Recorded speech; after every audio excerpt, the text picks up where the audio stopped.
السلام علیکم ورحمۃ اللہ وبرکاتہ رب اشرح لی صدری ویسر لی امری واحلل عقدۃ من لسانی یفقهوا قولی اعوذ باللہ من الشیطان الرجیم بسم اللہ الرحمن الرحیم۔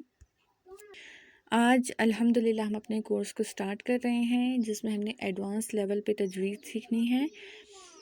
تو چلیے اپنے لیسن کو سٹارٹ کرتے ہیں۔ سب سے پہلے ہم تجوید کا تعارف دیکھیں گے اور تجوید کی اہمیت دیکھیں گے۔ تجوید کیا ہے؟ تجوید کے لغوی معنی ہیں عمدہ کرنا یا اچھا کرنا، اور اس کے اصطلاحی معنی ہیں قرآنی حروف کو ان کے صحیح مخارج اور صفات کے ساتھ ادا کرنا، کیونکہ مخارج اور صفات اگر ٹھیک نہ ہوں تو ہی بڑی غلطیاں ہوتی ہیں۔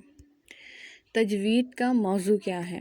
حروف تہجی یعنی الف سے لے کر یا تک کے 29 حروف جو ہیں وہ تجوید کا موضوع ہیں، اور ان کو حروف ہجہ بھی کہتے ہیں اور حروف مفردات بھی کہتے ہیں۔ تجوید کی غرض و غایت کیا ہے؟ تجوید پڑھنے کے بعد قرآن اس طرح ادا ہوگا جس طرح نازل ہوا ہے، یعنی کہ تجوید سیکھنے کی غرض یہی ہے کہ قرآن اسی طرح سیکھا جائے جس طرح قرآن پاک نازل ہوا ہے۔ فضیلت کے بارے میں دیکھیں گے۔ یہ علم تمام علوم سے افضل ہے کیونکہ اس کا تعلق کلام اللہ سے ہے۔ مزید فضیلت انشاءاللہ تعالیٰ آگے ہم دیکھیں گے۔ تجوید کے بارے میں کیا حکم ہے؟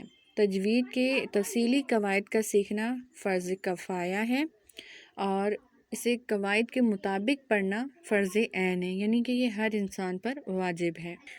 ارکان تجوید دیکھیں گے۔ تجوید کے 4 ارکان ہیں: مخارج حروف کی پہچان، صفات حروف کی پہچان، تجوید کے تمام قواعد کی پہچان، زبان کو حروف کی صحیح ادائیگی کا عادی بنانا۔ یعنی کہ مخارج کی پہچان، صفات کی پہچان اور تجوید کے تمام قواعد کی پہچان ہی ضروری نہیں ہے، اس کے ساتھ ساتھ زبان کو ان سب کا عادی بنانا بھی بہت ضروری ہے۔ تجوید کی مزید اہمیت دیکھیں گے۔ قرآن پاک میں آتا ہے وَرَتِّلِ الْقُرْآنَ تَرْتِیلًا، اور قرآن کو ٹھہر ٹھہر کر پڑھیے۔ ایک اور جگہ پہ آتا ہے الَّذِينَ آتَيْنَاهُمُ الْكِتَابَ يَتْلُونَهُ حَقَّ تِلَاوَتِهِ أُولَٰئِكَ يُؤْمِنُونَ بِهِ وَمَن يَكْفُرْ بِهِ فَأُولَٰئِكَ هُمُ الْخَاسِرُونَ، جس کے معنی ہیں جن کو ہم نے کتاب دی ہے وہ اس کی ایسی تلاوت کرتے ہیں جیسے تلاوت کرنے کا حق ہے، وہی لوگ اس پر ایمان رکھتے ہیں، اور جو لوگ اس کا انکار کریں گے وہ خسارہ اٹھانے والے ہوں گے۔ حدیث کی روشنی میں اہمیت دیکھیں گے۔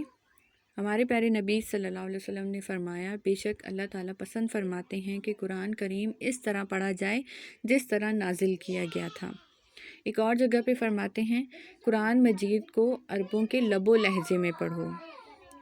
ایک اور جگہ پہ ارشاد ہے قرآن کو اپنی آوازوں سے مزین کیا کرو، یعنی کہ اپنی آوازوں سے زینت بخشا کرو۔ لیکن اس کا یہ مطلب ہرگز نہیں ہے کہ ہم قرآن پاک کو گانے کی طرح گا کر پڑھیں۔ بے شک ضروری ہے قرآن پاک کو زینت کے ساتھ، خوبصورتی کے ساتھ پڑھنا، لیکن اس کے لیے ہمیں تجوید کے قواعد سیکھنے بہت زیادہ ضروری ہیں، کیونکہ اگر ہم تجوید کی ہی غلطیاں کریں گے تو ہمارے معنی ہی چینج ہو جائیں گے اور جو گناہ کبیرہ کا سبب بھی بن سکتے ہیں۔ آج کا لیسن اتنا ہی تھا۔ اچھے سے نوٹس بنائیے، سارا لیسن نوٹ کر لیجیے، جو سوال آپ سے پوچھے جائیں ان کا جواب دیجیے۔ اللہ تعالیٰ آپ کو اچھے سے سمجھنے کی توفیق عطا فرمائے، اللہ تعالیٰ آپ کے لیے آسانیاں کرے، اللہ تعالیٰ آپ کا پڑھنا، ہمارا پڑھانا قبول فرمائے، آپ کا وقت لگانا قبول فرمائے۔ السلام علیکم ورحمۃ اللہ وبرکاتہ۔